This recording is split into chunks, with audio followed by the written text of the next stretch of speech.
কৰাৰ পিছত মই দৌৰা-দৌৰি গ'লোঁ আৰু বৌয়ে কৈছে যে মোক মানে তোমাক সময় দিব নোৱাৰিম, তুমি বেয়া নাপাবা বা মই ব্যস্ততাৰ মাজত আছোঁ, তো মই তোমাৰ ভূমিও লওঁ আৰু যি জল দিছা মই লৈ লওঁ বাৰু। তো তেতিয়া মই বহুত আনন্দিত হৈছোঁ। তাৰপিছত মই তাৰ পৰা ওলাই আহি গণেশগুৰিত মানে ৰাতিটো কটাইছোঁ। জুবিনদাৰ ন্যায়ৰ বাবে আপুনি কৈঠালকুছিৰ পৰা ওলাইছিলে। হয়।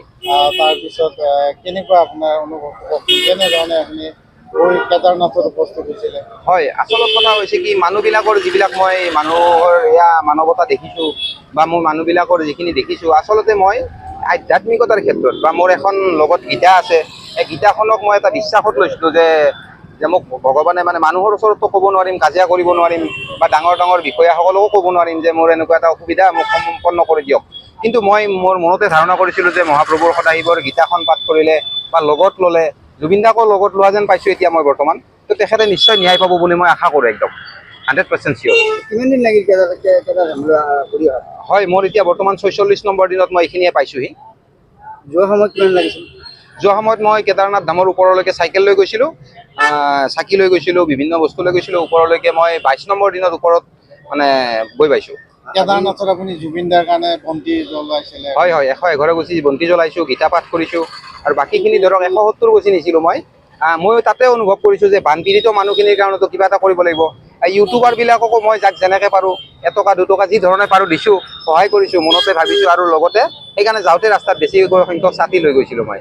তো মইতো আৰু ইমান মানুহৰ কথা ক'ব নোৱাৰিম যে NDRF বা বিভিন্নজনৰ কথা নাম ল'ব নোৱাৰিম, বিশেষ বিশেষ অসুবিধা থাকে বা চাইকেল যাত্ৰা কৰি আছোঁতো, সেইকাৰণে মানে তাতে মই এই ধৰণে গীতাখন পাঠ কৰিছোঁ, মানে আঁঠু লৈছোঁ ভগৱানৰ ওচৰত, ভগৱানক লগ পাইছোঁ কিন্তু সেইটো 100% চিয়'ৰ। আপুনি ইমান দীঘলীয়া যাত্ৰা এটা কৰিছে চাইকেল লৈ, হয়। স্বাস্থ্যৰ কোনো ধৰণৰ কেনেকুৱা কি?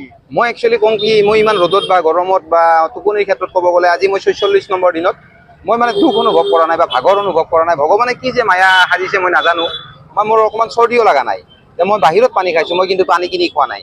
মই মানে নালাৰ পানী মানে কি ওপৰৰ পৰা ঝৰ্ণাৰ পানী আহি থাকে, তাৰ পৰা পানী খাইছোঁ, মই কিন্তু কিনি পানী খোৱা নাই। ভগৱানৰ ইচ্ছাত মোৰ আজিলৈকে চৰ্দিও লগা নাই বা মোৰ ভৰিত দুখ পোৱা নাই, বেজাৰ নাই। এতিয়া মই সুন্দৰ ঘৰত গৈ আছোঁ। 46 দিন চাইকেল লৈ যাত্ৰা কৰি হয়, চাইকেল লৈ যাত্ৰা কৰিছোঁ মই।